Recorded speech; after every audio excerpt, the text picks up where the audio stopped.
the 10 virgins, 5 were ready and 5 weren't. There's a lot of people in that situation. What happens to those that are not ready? They're believers, but they weren't prepared. They weren't looking for him. So where do they go through the tribulation because they're not going to be raptured up? Yeah, no, I don't think that's the picture of the 10 virgins. The parable of the 10 virgins is trying to make a statement about those included in the kingdom and those not included in the kingdom, right? This is an issue of salvation, which is one of the principles of hermeneutics. If we're going to go and interpret a text, we got to know that it's got one simple point. And the point here is you need to be ready. You need to be thinking beyond the scope of this life, which ultimately is what kingdom people do.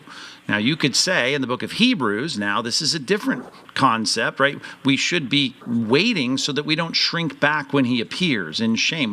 We want to be thinking, do I want to be caught doing this when the Lord comes? A lot of his parables speak to the vigilance of thinking about that so that we don't start beating our fellow servant, as it says, or getting drunk. So it is a motivation for my sanctification to live with an expectation of the coming of Christ. But I think the Matthew 25 parable of the 10 virgins has to do with whether or not you're even thinking beyond the next life, which is the whole point of the Christian life. I'm not living for the here and now. I'm living for the then and there.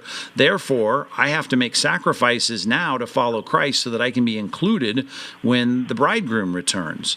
And Christ knew this would be a long period of time, as 2 Peter says, that people are going to mock he's not coming back.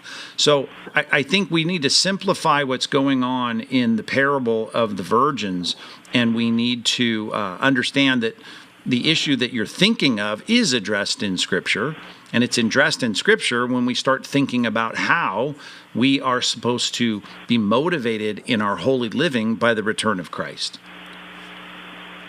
So, in other words, it looks like here they're shut out, and of course they are shut out, and everyone's going to be shut out of the kingdom that doesn't start thinking about what happens after you die. That's why, I think my dad's favorite one-line opener for evangelism with a person that we don't know, a cold contact evangelism.